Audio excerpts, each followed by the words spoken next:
What's up, YouTube? It's Joe Catapaglia sitting on the couch, making some money, investing in fractional real estate online, as usual.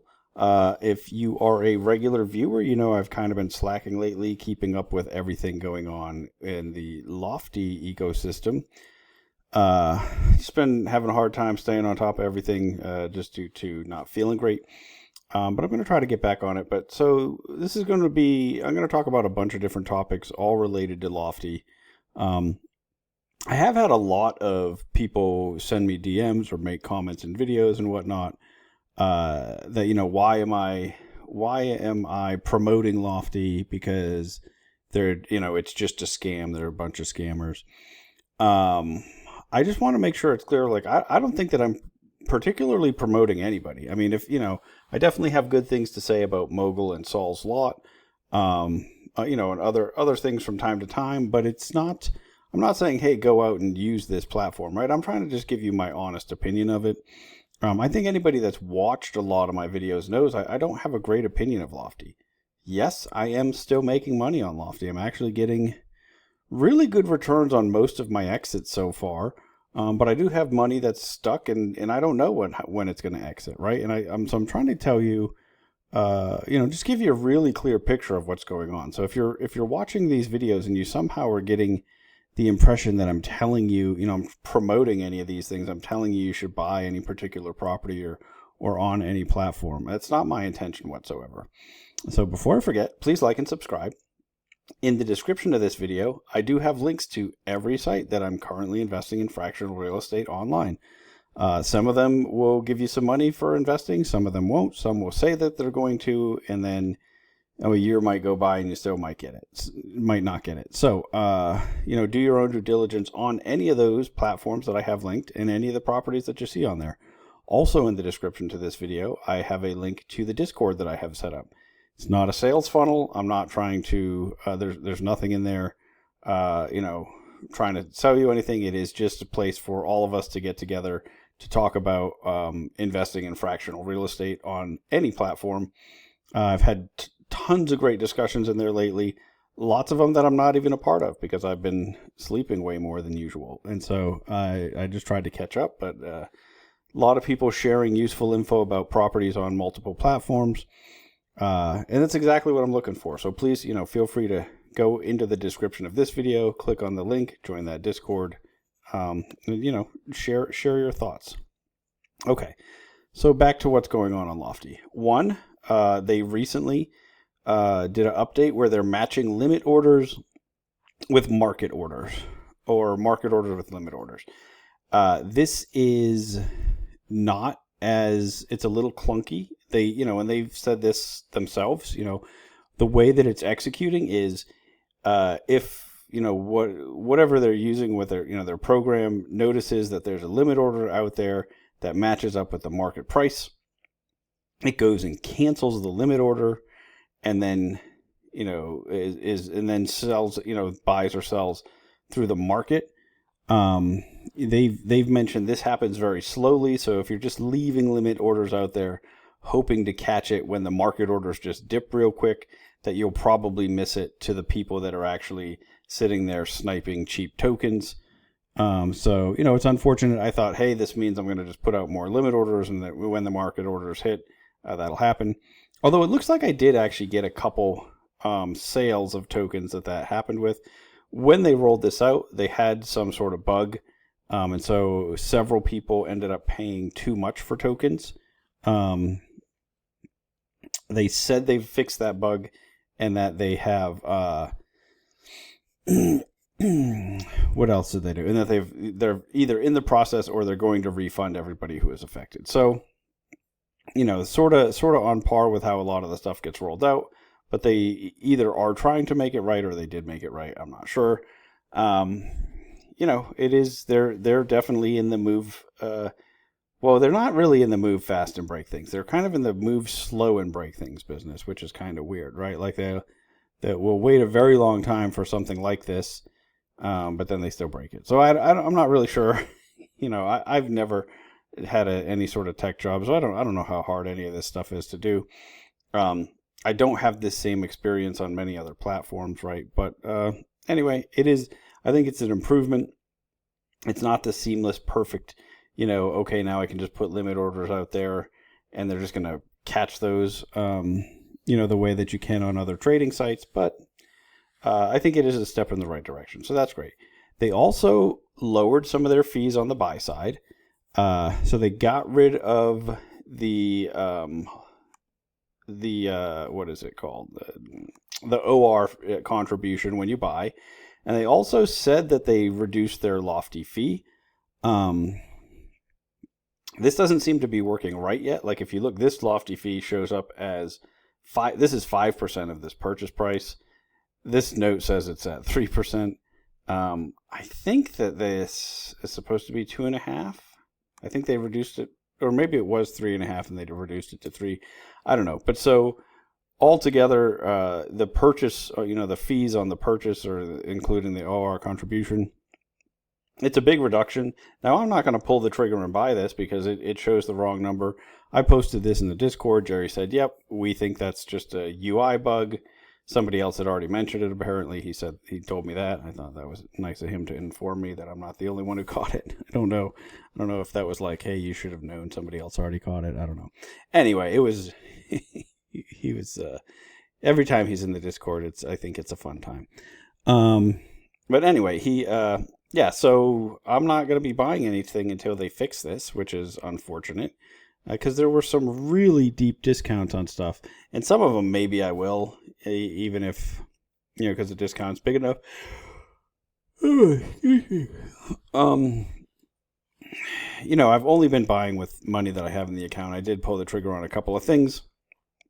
Not too much, but lower fees on the buy side, I think that's an improvement. He did mention, though, that maybe they're going to increase fees on the sell side.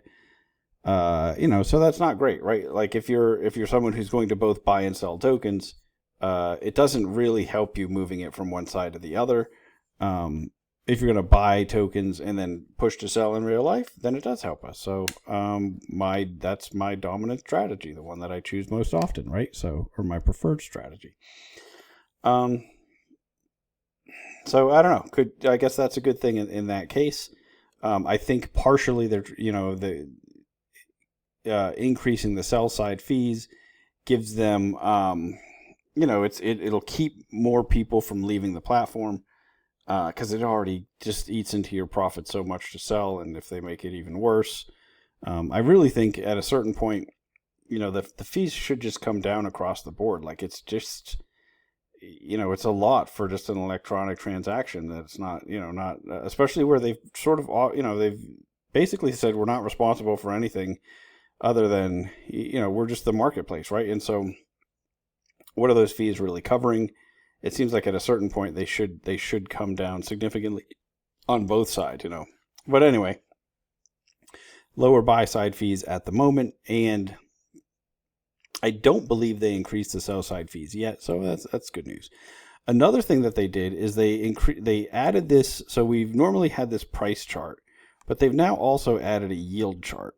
If I understand it correctly, the way that Jerry described it is that it's showing the yield based on if you bought tokens at the cheapest price on that day. It seems really hard to believe that that's what's happening because it's such a smoother curve than this curve, right? Like this is the price curve.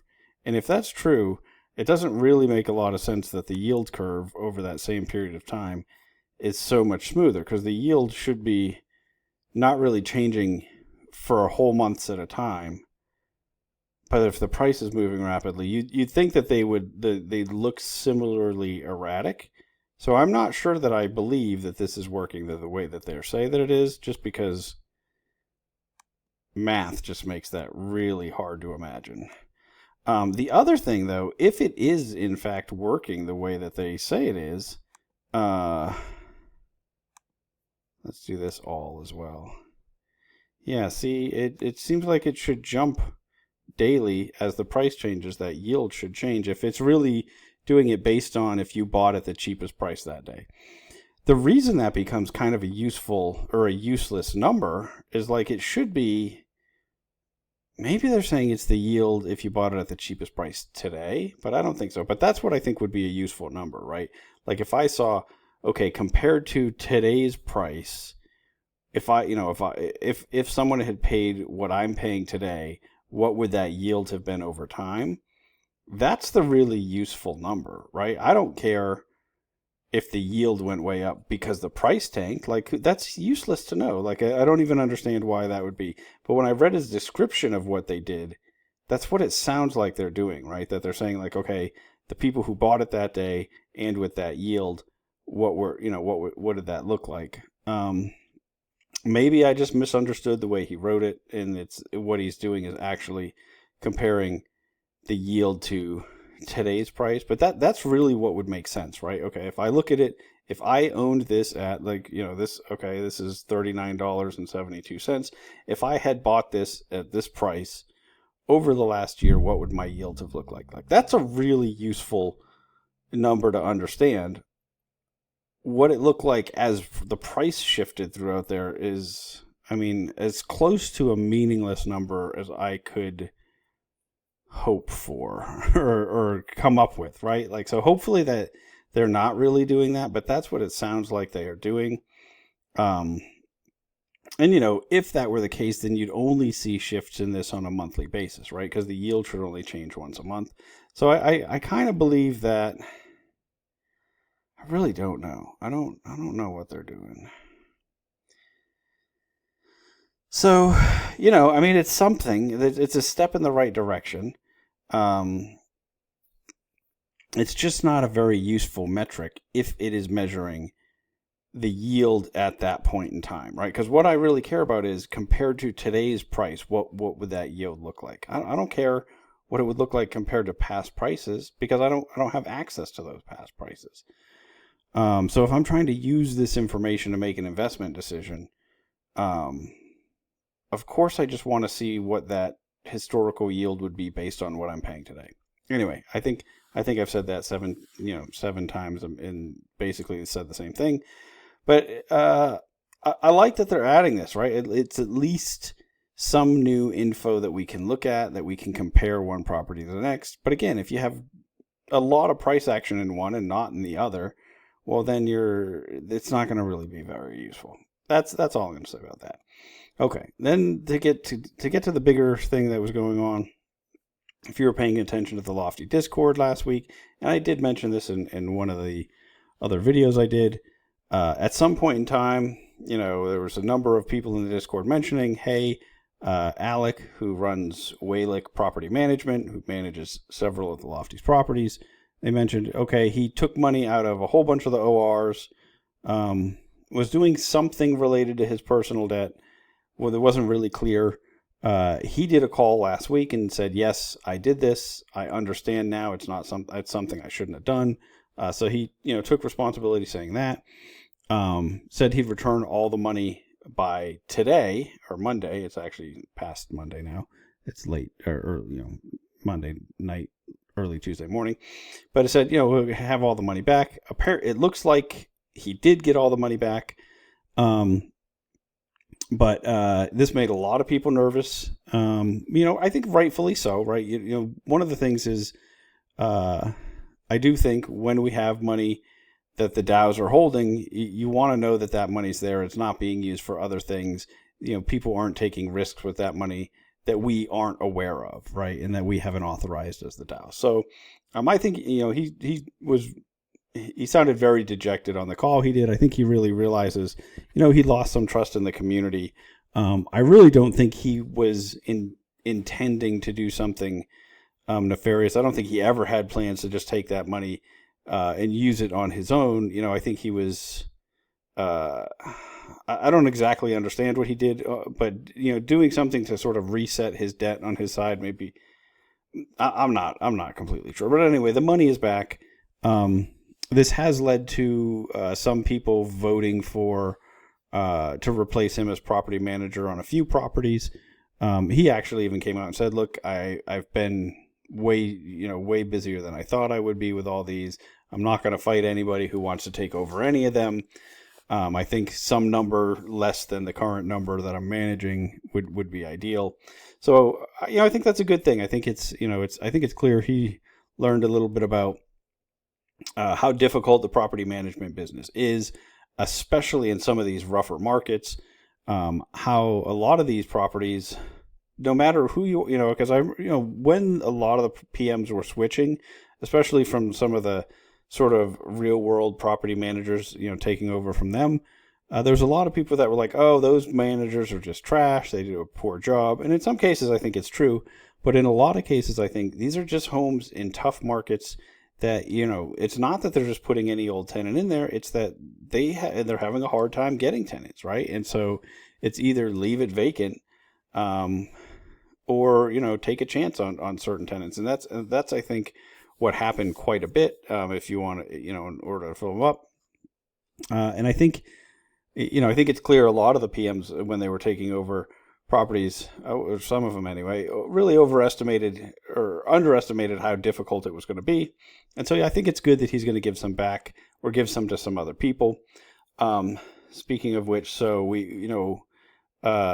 if you are in the Discord, you know who Pleb is and you know who Scout is. And so they formed a company, S&P Property Management. Presumably that's Scout and Pleb Property Management.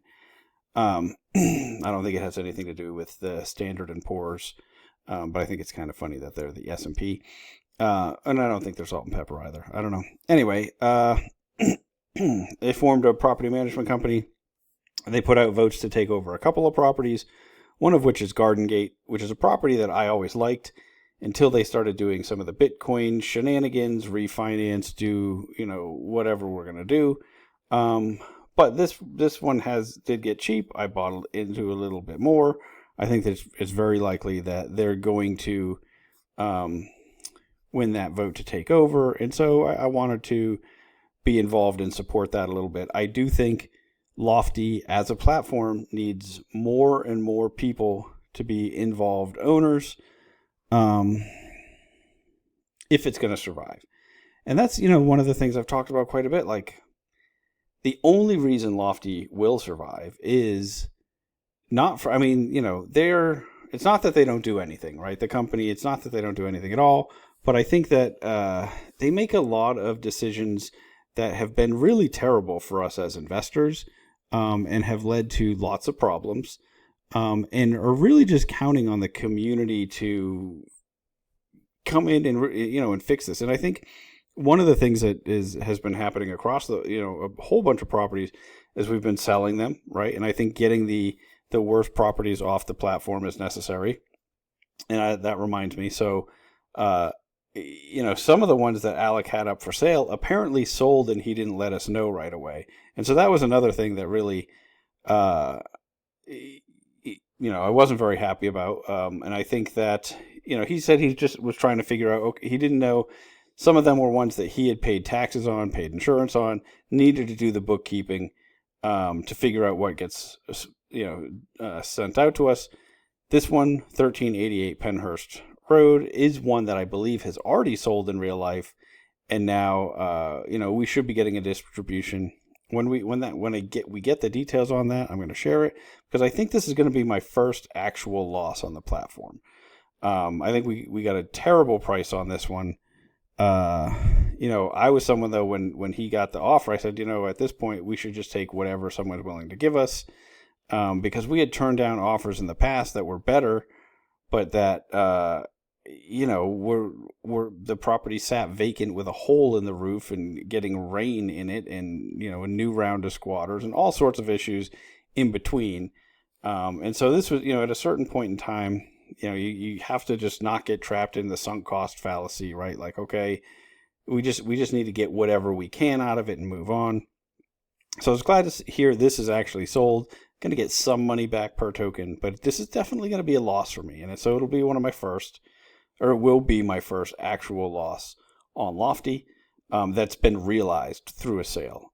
I believe also Walsh might have sold, although this one, it's a little less clear to me that that's happened or not. This was one that wasn't, so I'm just not sure. But if it has, I wonder if we can look online and see if it shows up as sold on Zillow.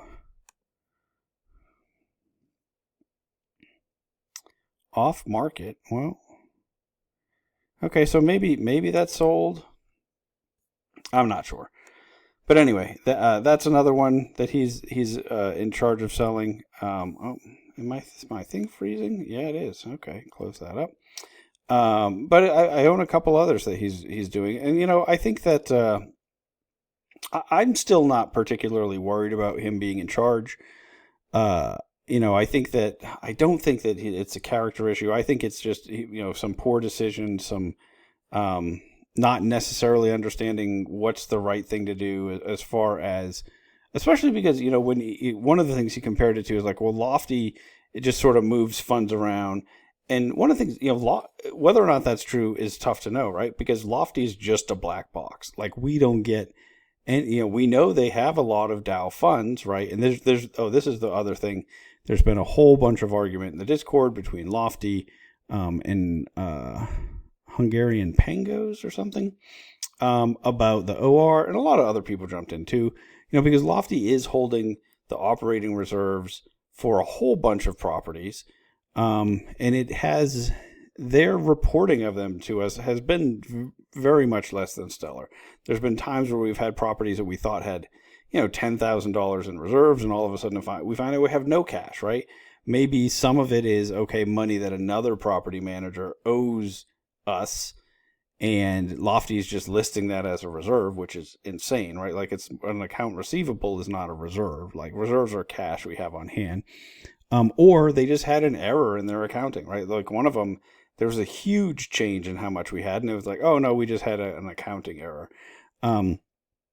They're like, oh, it's too much work to give you copies of, to put out copies of all of the bank statements in the drop boxes. It's like, this excuse of like, oh, it's too much work to do this or that. Like if it's a matter of transparency, like I think you just need to figure out how to do this stuff, right? And Earl has actually done this a few times where it's like, oh, he all in his defense though, he put stuff out, and he's also like in a much, like, he didn't necessarily create the situations that he's stuck in sometimes, but that will, you will see him say that, oh, I don't have time to do this or that. I think he actually had agreed, like I can't pull the I don't think he was. I think that was just Jerry that was saying, it's too many bank statements to pull down. I shouldn't really rope Earl into that. I don't think. I know Alec had mentioned it a few times, like that he's doing some stuff. This is me rambling. I warned you I probably would ramble. Maybe I didn't warn you, but it is late, and this is why I haven't been doing them, because the brain's not working awesome. Yeah, I don't know. I think that the excuse that we don't have time to do this. Well, it's especially for Lofty, that's the job, right? Like if you're holding funds on behalf of an entity that I own, I want more than a spreadsheet that says the number, especially when that spreadsheet has proven to be wrong on multiple occasions, right? I mean, it does seem unacceptable to me. I own this entity. This entity has a bank account. I don't have access to the statements of that bank account. I think that's a problem that needs to be fixed. But so, because it looks like Lofty is very much a black box, they say their accounting is great, but we don't have any way to verify it.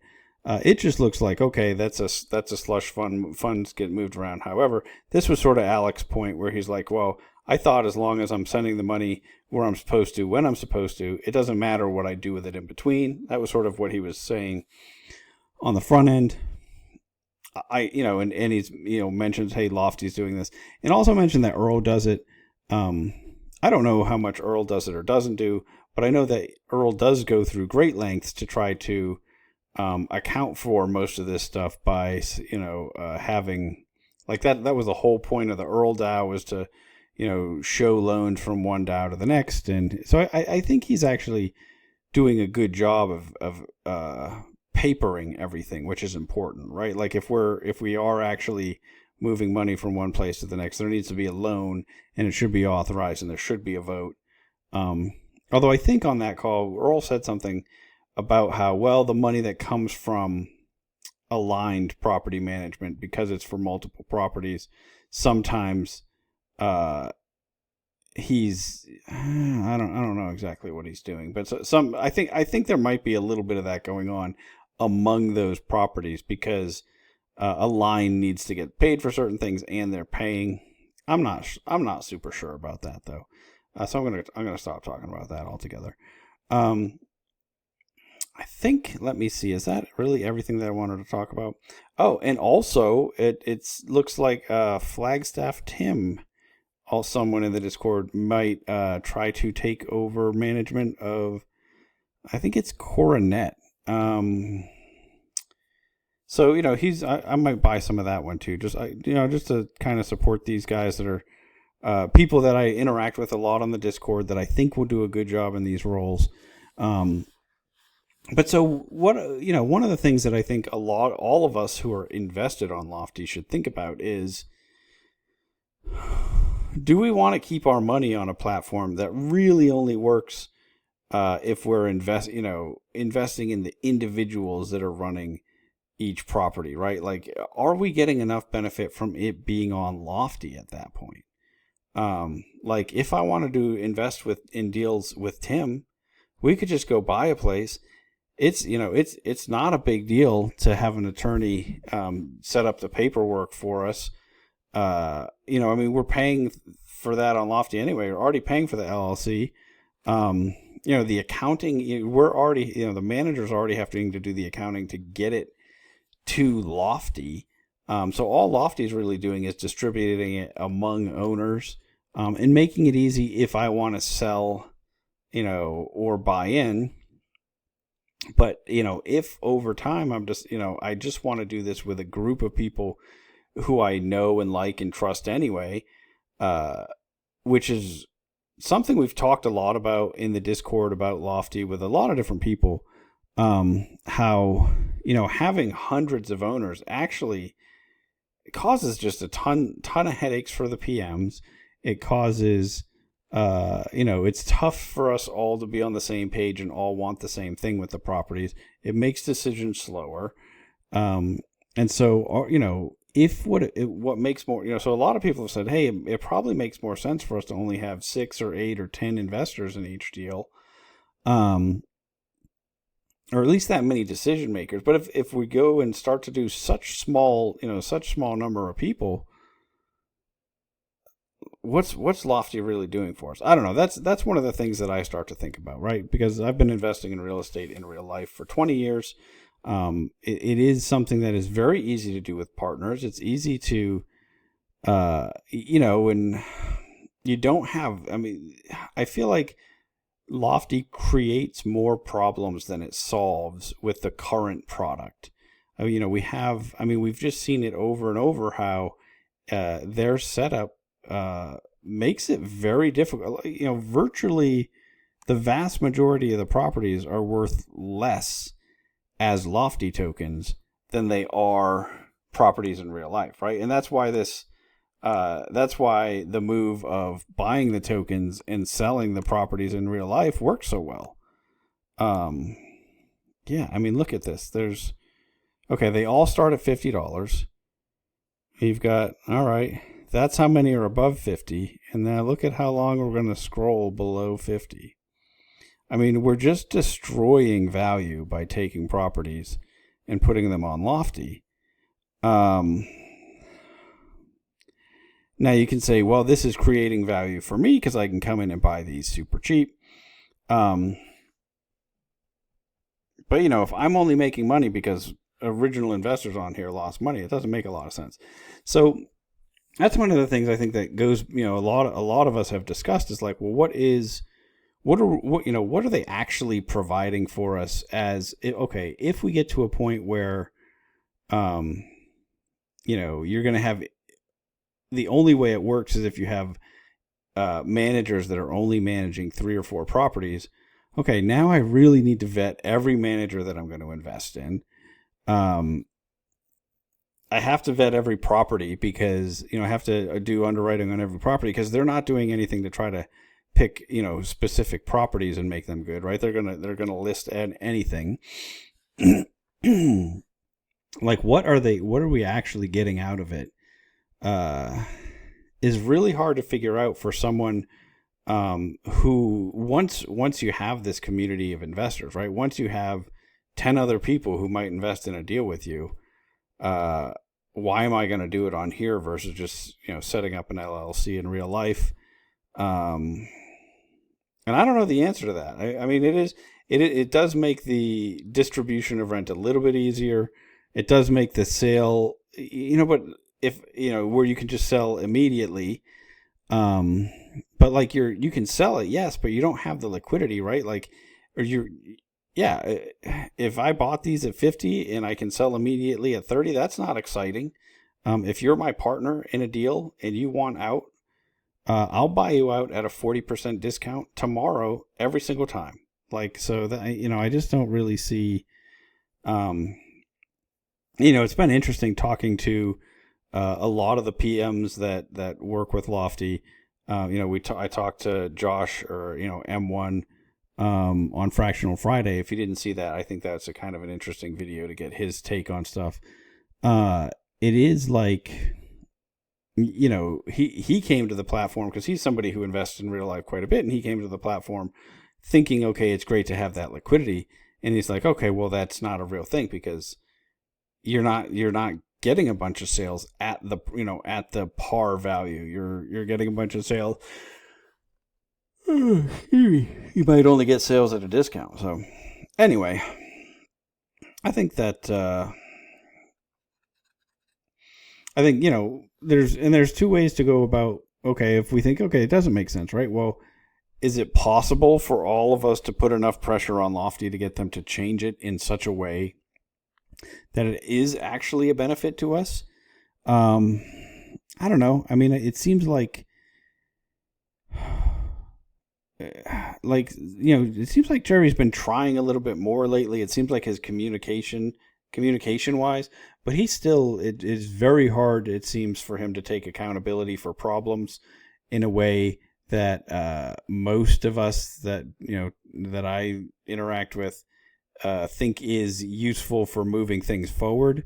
I don't know. I mean, maybe that is a pretty broad generalization, but I just don't get the sense that we are going to get the types of results. Like, okay, there's been a push for a very long time. Hey, we'd like historic yields.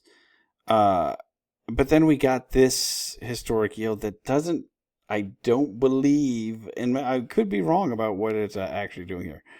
But it doesn't seem like it's actually the type of yield that's going to help us make a decision.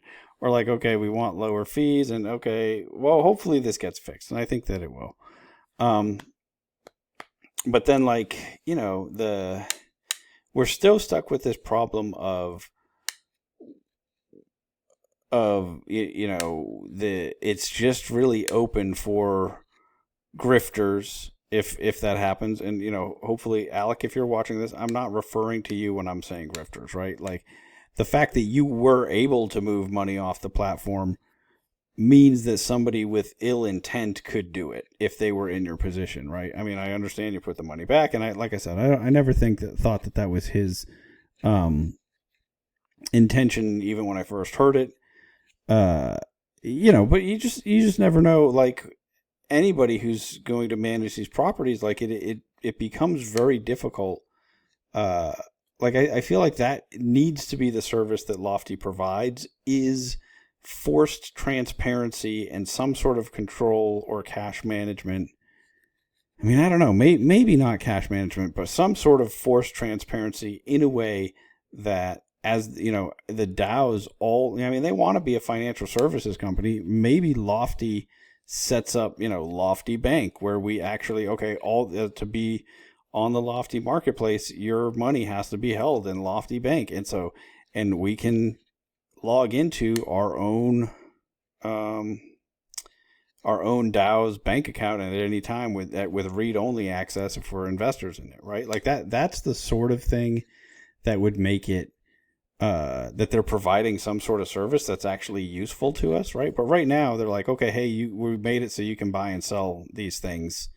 But by the way, we're going to let people put whatever they want on the platform.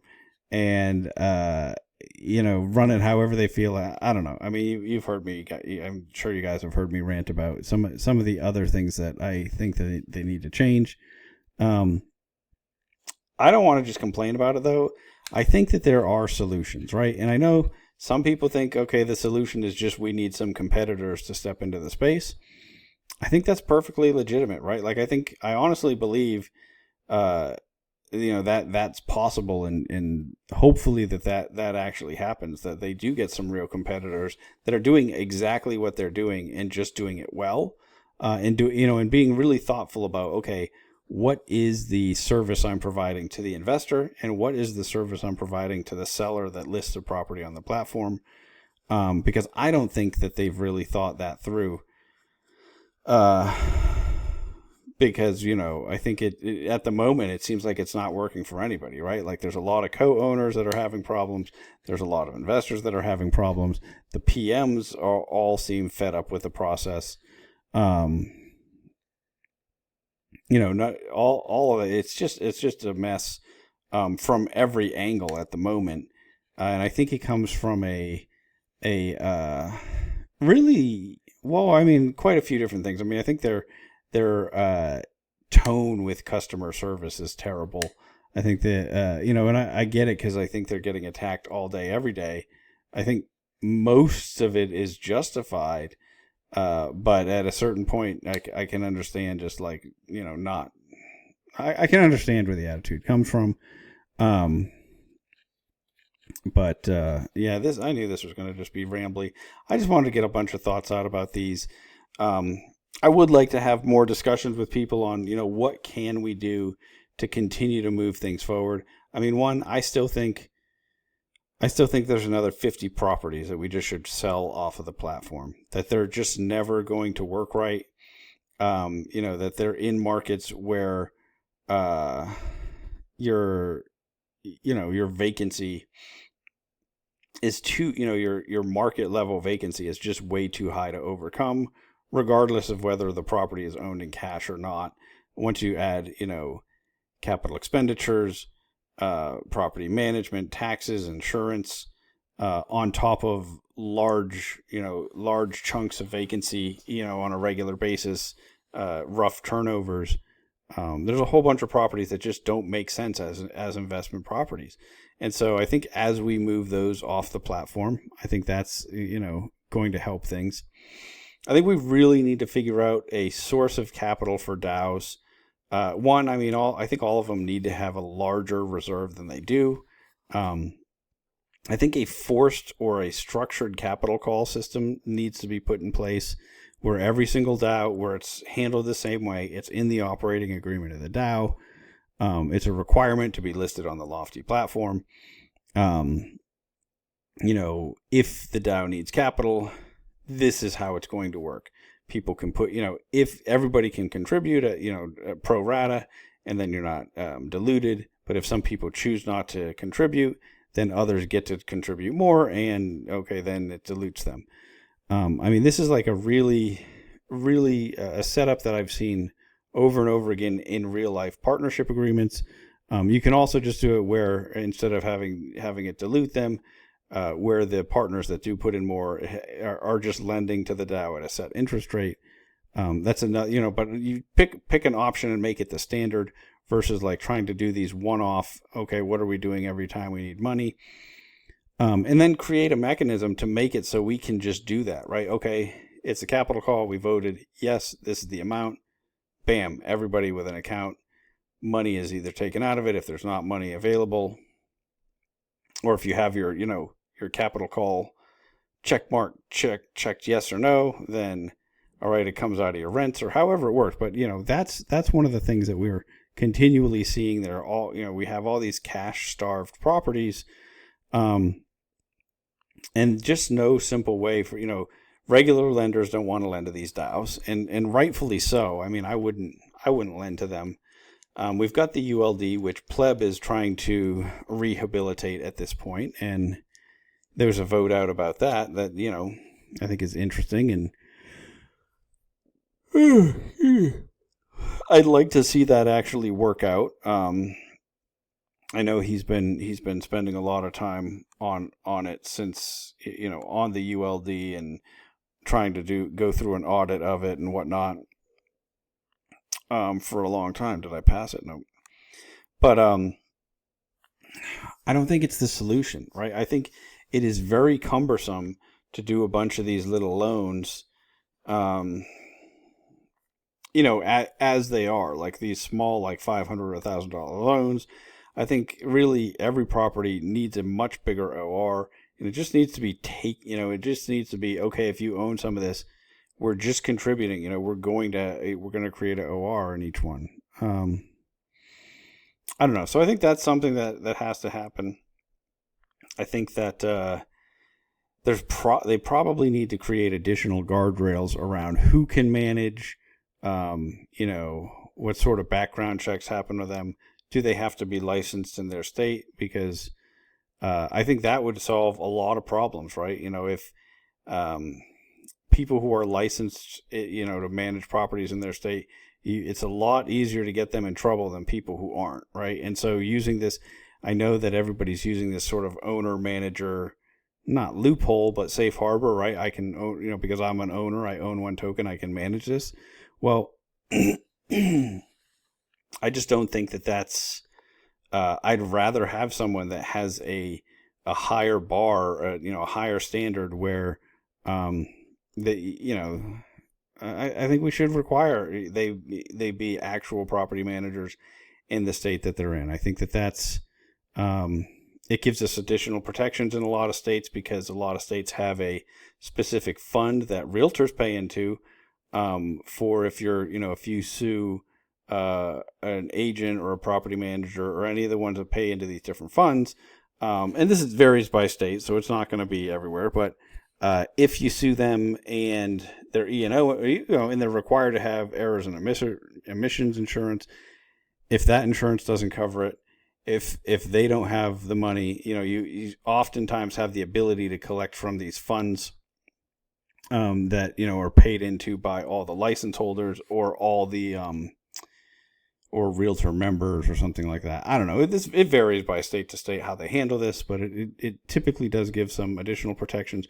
But it also requires that those people have some training. So, like, I think if Alec had been a licensed manager in the states that he was in, he would have known that it's not gray area, right? Like, you can't move those funds. Like, that would have been very clear. It's something that I think basic licensing course covers. So I don't know. I think that's that sort of thing. There should be some standard, is basically what I'm saying. And that, because every state already has a standard for who can be a manager, why not default to that, right? Instead of allowing people to use this owner manager loophole. And then, okay, now anybody can manage these properties, and it's just whoever's able to convince the other DAO members. I don't know. I mean, these are all the types of things that I think, if Lofty wanted to really have a marketplace of properties that thinking about their investor clients as clients who want to buy good deals, then they'd want to put some of these protections in place. They'd want to think about, okay, how should every one of these be structured in a way, if you want to be on our platform, you need to be, X, Y, and Z, right? These are the things that will make it so you're allowed to be traded on here. And I think that there's a lot that could be done to make those better. Anyway, I think that's plenty of me just rambling about this stuff for today. Definitely curious to hear all of your thoughts, though. Feel free to put them in the comments. Hit the little like button and the bell if you didn't do that. You do that thing. But also, or jump in the Discord and let's talk about this a little bit more. I know I've talked about it with a bunch of you at length, but maybe I just think the more of us that are pushing Lofty in that direction, I think that's helpful. Maybe we need to form like a more like a more formal committee or group, like a like an industry. I talked about this quite a while back, like months ago. Like maybe we need to form some sort of an actual, like, not quite lobbying group, but something like that, right? Where we like, have a little formal panel and discuss this, and then approach platforms with ideas. I don't know. If anyone likes that idea, I mean, I'm just not the person to set up or organize any of these things. I'm the idea guy, right? That's why I just sit here and blurt out all these thoughts. That is it for me for today. Until next time, I'm just going to keep making mistakes so that you don't have to.